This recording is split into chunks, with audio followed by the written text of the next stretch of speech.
Teman-teman semuanya, perkenalkan aku Anissa Nida Pasca dari NIM K0025056 dari kelompok B5.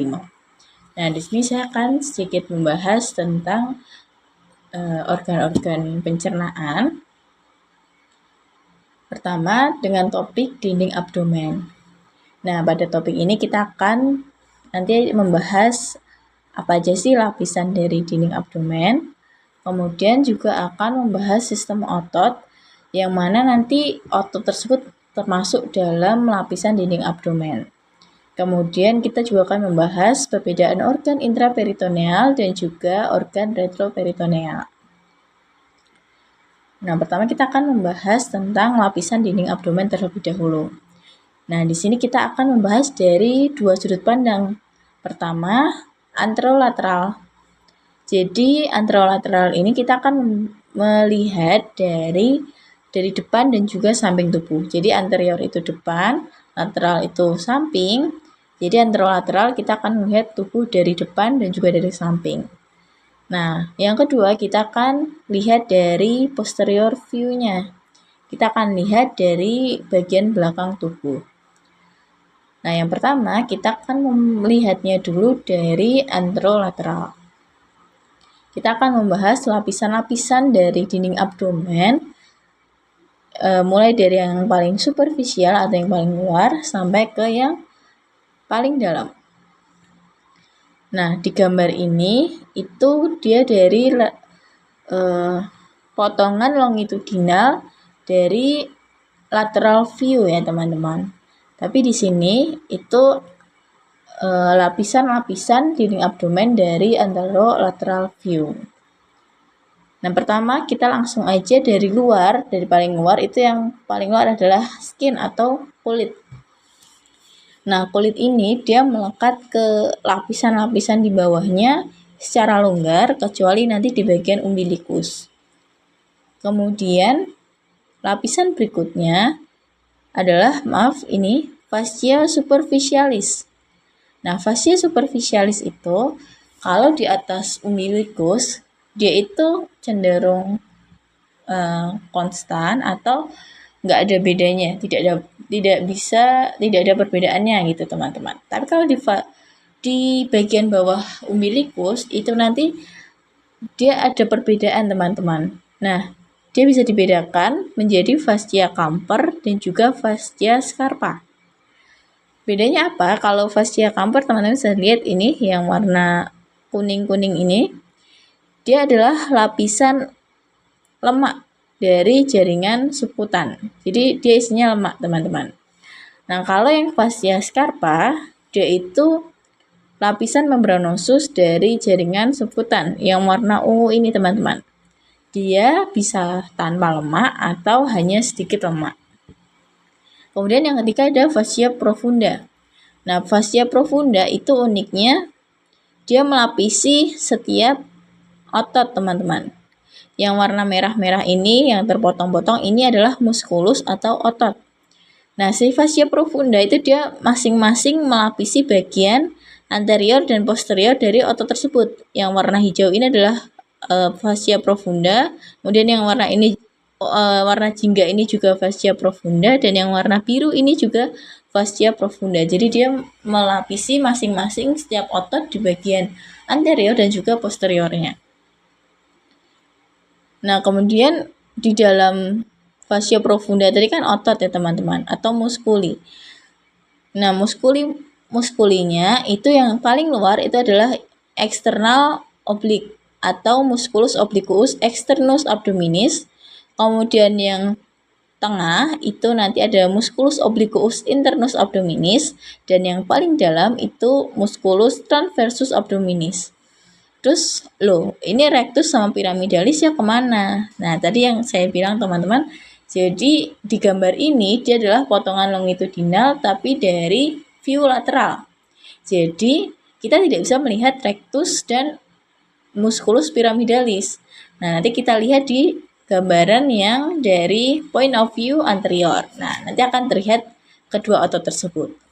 Kemudian lebih dalam lagi nanti ada fascia transversalis yang warna agak putih ini teman-teman. Nah, dia itu paling terlihat di bagian dalam, sebelah dalam dari transversus abdominis. Nah, di bagian dalamnya lagi nanti ada fascia extraperitonealis yang isinya nanti jaringan lemak. Nah, teman-teman bisa lihat di sini, yaitu fascia extraperitonealis. Kemudian yang paling dalam itu adalah peritoneum parietal. Dia adalah lapisan paling dalam yang masih menjadi bagian dari dinding abdomen. Kemudian kita akan membahas musculi et aponeurosis, yaitu otot-otot yang ada di dinding abdomen tadi. Letaknya di sini ya teman-teman. Nah, ini anterior view atau view dari bagian depan. Nah, kita akhirnya bisa melihat rectus abdominis dan juga pyramidalis muscle. Nah, jadi otot-otot di anterolateral ini itu bisa dibagi teman-teman. Pertama, yang tergolong menjadi flat muscle atau otot pipi, dan yang kedua adalah vertical muscle. Nah, yang flat muscle ini itu pertama ada musculus obliquus externus, yang ini teman-teman. Nah, ini ya cutaway ya, dia terpotong. Kemudian yang kedua itu adalah musculus obliquus internus abdominis, yang ini. Kemudian yang ketiga adalah musculus transversus abdominis, tapi di sini belum terlihat, mungkin di gambar berikutnya. Nah, kemudian tadi ada yang termasuk dalam vertical muscle. Nah, jadi serat ototnya itu vertikal, teman-teman. Nah, seperti yang ini, vertikal. Nah, ini adalah musculus rectus abdominis, dan kemudian yang masih tergolong juga adalah ini, teman-teman, musculus pyramidalis. Jadi musculus pyramidalisnya ada di bagian di depannya dari rectus abdominis, tapi tidak semua orang punya. Sekitar 20% orang itu nggak punya pyramidalis muscle ini. Nah, kemudian ini teman-teman bisa lihat, ini ada garis ya teman-teman. Nah, ini disebut linea alba. Jadi, rectus abdominis muscle itu sebenarnya sepasang, teman-teman. Ya, ini sepasang, tapi dia dipisahkan oleh linea alba ini yang ada di tengah ini, yang dia melewati dari umbilicus. Kemudian antara rectus abdominis juga ada pemisah lagi, teman-teman. Ada 3 ini. Nah, ini dinamakan dengan tendinous intersection. Dia ada 3, teman-teman. Yang pertama, dia akan setinggi processus siphoideus. Yang paling bawah, yang 3, dia akan setinggi umbilicus. Dan yang kedua, itu dia ada di tengah-tengah antara processus siphoideus dan juga umbilicus. Nah, mungkin kita lanjut di lateral view ya teman-teman, untuk mencari musculus transversus. Nah, ini. Nah, jadi teman-teman tadi kan ada flat muscle ya teman-teman. Ada 3 kan. Nah, kita itu bisa mengurutkan dari yang paling luar ke yang paling dalam. Jadi, yang paling luar itu layer 1 ini teman-teman ada external oblique. Jadi, musculus obliquus externus abdominis itu adalah flat muscle yang paling luar, teman-teman. Nah, ini kan kita lihat dari lateral dextra ya, samping kanan ya, teman-teman. Nanti kalau kita lihat dari samping kanan dan samping kiri, dextra et sinistra, nanti si external oblique ini dia akan seperti huruf V gitu, teman-teman. Karena serat-serat ototnya dia oblik dari susunannya oblik gitu, miring. Dia nanti akan seperti huruf V. Nah, kemudian kalau oblik ini dibuka, di bagian dalamnya nanti ada layer kedua, yakni internal oblik. Jadi namanya udah kelihatan ya, internal oblik, dia lebih dalam daripada eksternal oblik. Nah, di sini dia juga tersusun oblik, teman-teman, miring. Nah, kalau kita lihat dextra et sinistra, nanti dia akan terlihat seperti huruf A, teman-teman. Nah, seperti ini. Ini kan miringnya ke sana ya, teman-teman. Nah, nanti seperti ini. Kalau lihat dextra et sinistra. Nah, kalau dibuka lagi, di bagian dalamnya lagi, nanti ada layer ketiga, teman-teman. Yakni transversus abdominis. Jadi, transversus abdominis, dia ini otot flat muscle, otot pipi yang paling dalam, dan bentuknya adalah horizontal. Jadi horizontal muscle yang termasuk flat muscle adalah transversus abdominis. Nah, kemudian kalau ini dibuka lagi, nanti kita bisa melihat rectus abdominis, teman-teman. Tapi ini ya, kalau di sini kan gambarnya kayak bagus gitu. Tapi kalau dilihat dari samping, ya hanya terlihat kecil gitu, teman-teman. Yang dipisahkan oleh tendinous intersection. Nah, kemudian kita akan membahas vagina musculi recti. Jadi vagina musculi recti ini sebenarnya kayak sarung pembungkus gitu, teman-teman. Suatu lembaran yang membungkus vertical muscle. Nah, kita ingat tadi vertical muscle ada musculus rectus abdominis dan juga musculus pyramidalis. Kemudian si vagina musculi recti ini terbentuk oleh aponeurosis dari 3 horizontal muscle. Tapi kita tadi bahas horizontal muscle kan hanya transversus ya, yang lurus benar-benar lurus.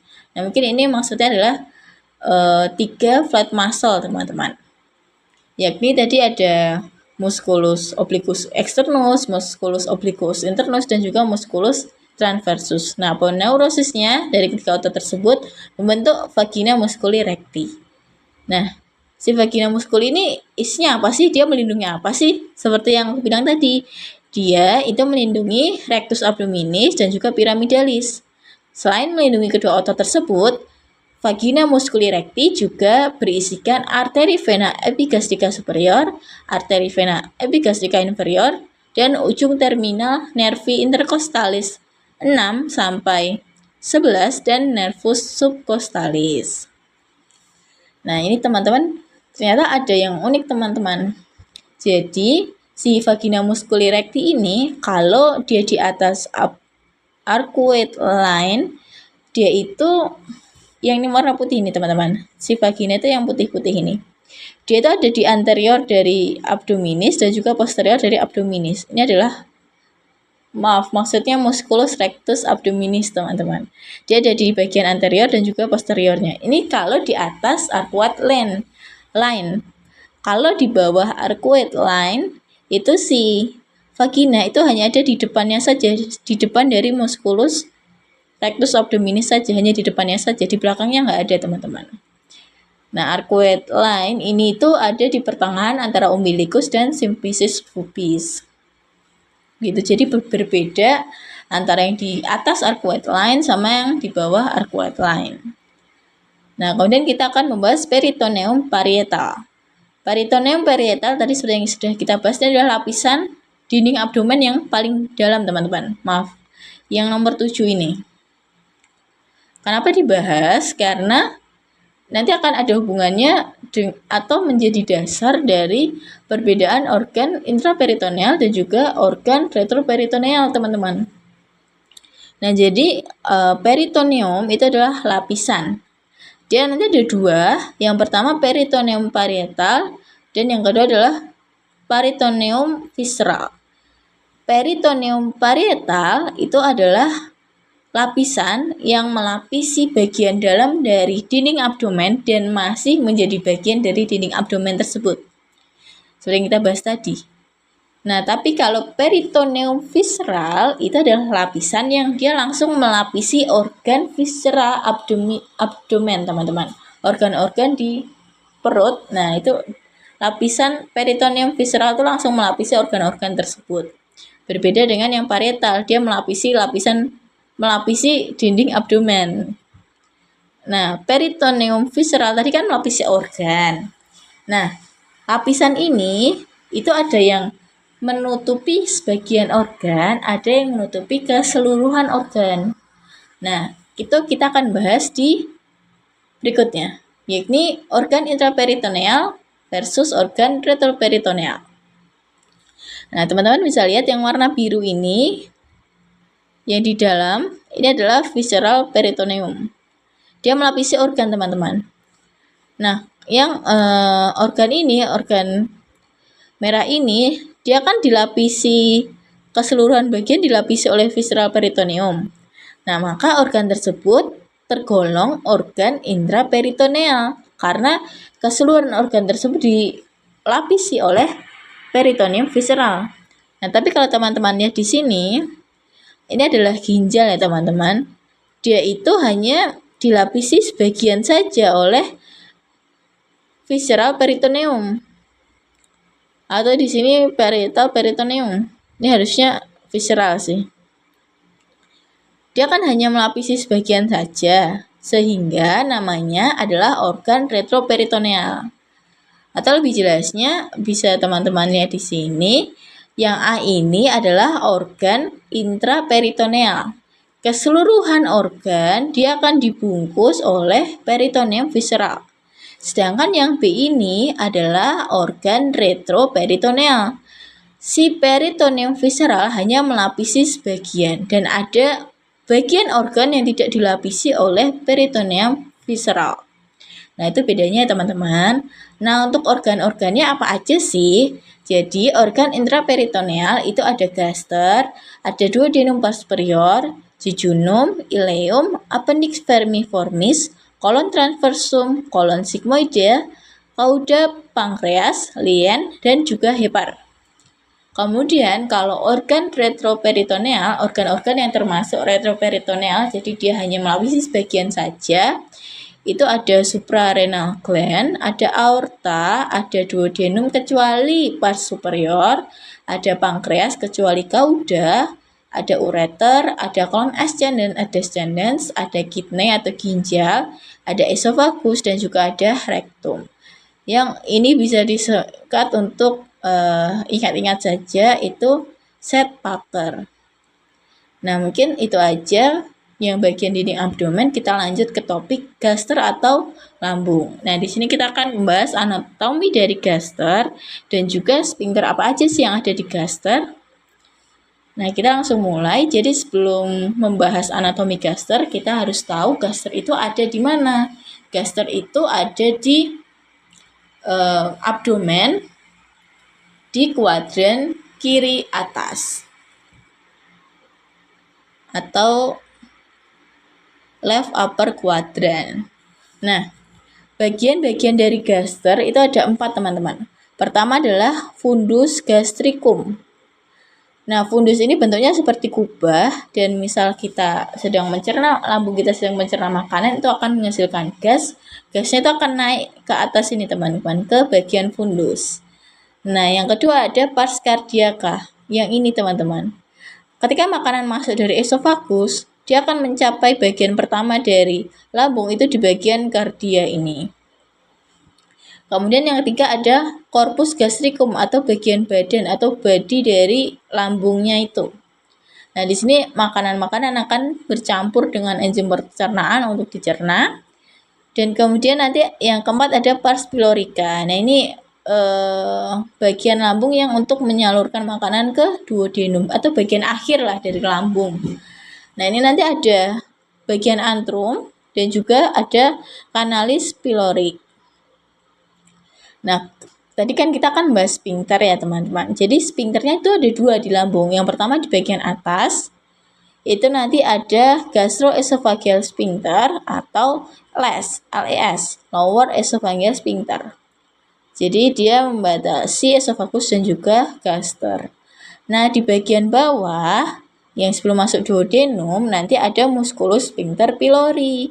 Dia ya katup gitu atau sphincter untuk membuka menutup mengizinkan makanan untuk keluar meneruskan perjalanan ke duodenum atau tidak.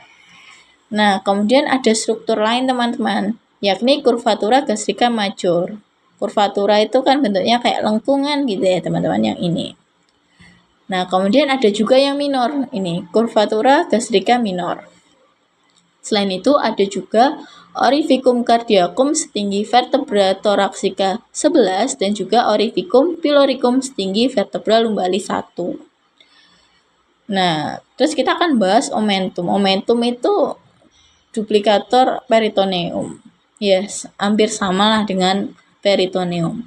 Jadi omentum itu ada 2, ada yang omentum majus dan omentum minus. Omentum majus itu letaknya ada di teman-teman, ada di bawah dari gaster. Dia menempel di curvatura gastrica yang major. Sedangkan kalau omentum yang minus, dia akan menempel di curvatura gastrika yang minus, sama ya namanya major, dia akan kurvatura gastrika major minus, ya berarti dia akan menempel di kurvatura gastrika minus. Nah, momentum ini diperkuat oleh ligamentum teman-teman. Di sini yang momentum minus itu kan ada hati ya teman-teman. Nah, nanti ada ligamentum gastrohepatikum antara hati dan juga gaster. Hati dan juga gaster. Kemudian yang ini antara hati juga dengan duodenal, nanti ada ligamentum hepatoduodenale.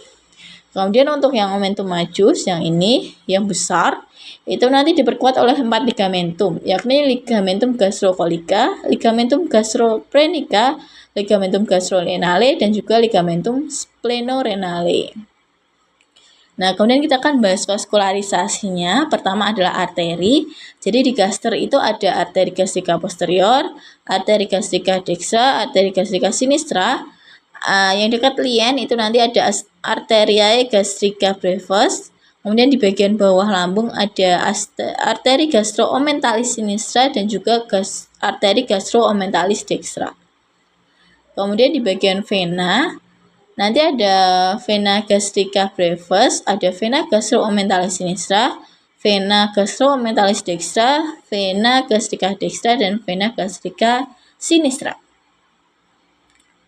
Kemudian untuk inervasinya, yang parasimpatis itu nervus vagus. Parasimpatis itu kan kita kenal dengan rest and digest. Jadi dia itu lebih fungsinya untuk pencernaan teman-teman. Nah, kalau kita mau mencerna makanan, itu kan si sphincter yang udah kita bahas tadi itu harus terbuka biar makanan bisa lewat. Maka sphincter tadi kan otot teman-teman. Nah, yang menginervasi supaya terbuka itu kan berarti, mohon maaf, kalau misal terbuka berarti kan ototnya itu harus relaksasi ya teman-teman. Nah, yang menginervasi si otot itu relaksasi biar makanan bisa masuk itu adalah nervus parasimpatis teman-teman, yakni nervus vagus. Nah, ini teman-teman bisa lihat di sini, muskul sphincter pylorus itu mendapat impuls inhibisi atau relaksasi dari nervus vagus. Jadi sphincter itu kalau dia mau mencerna, dia kan harus membuka, dia akan berelaksasi dan diinervasi oleh nervus parasimpatis yakni nervus vagus. Tapi kalau kita sedang kondisi panik, dalam kondisi ada bahaya, itu kan nggak mungkin mencerna. Nah, itu dia akan menutup sphincternya. Kalau menutup, dia kan akan kontraksi. Nah, syaraf yang menginervasi supaya otot itu kontraksi adalah otot-otot saraf-saraf simpatis teman-teman. Yakni yang berperan di sini adalah truncus sympathicus, nervus splanchnicus majus, plexus coeliacus. Itu untuk inervasinya.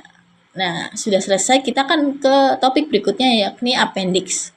Pertama ada letak appendix dan kedua ada variasi letak appendix. Nah, kita akan bahas dulu letak appendix. Ada dua pendapat. Pertama, menurut garis Monro-Victor dan kedua menurut garis Lanz. Nah, kita akan bahas yang garis Monro-Victor terlebih dahulu.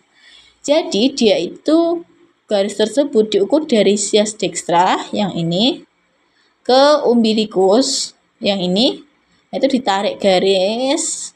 Nah, ini namanya garis Monro-Victor. Ketika kita cari titik sepertiga lateral yang ini berarti tek gitu kan. Nah, ini adalah letak dari pangkal appendix yang disebut juga dengan titik McBurney. Kemudian menurut garis Lanz, jadi dia itu diukur dari ini sias dextra sampai sias sinistra, ditarik garis. Nah, 1/6 lateral dextra atau di bagian sini ya teman-teman.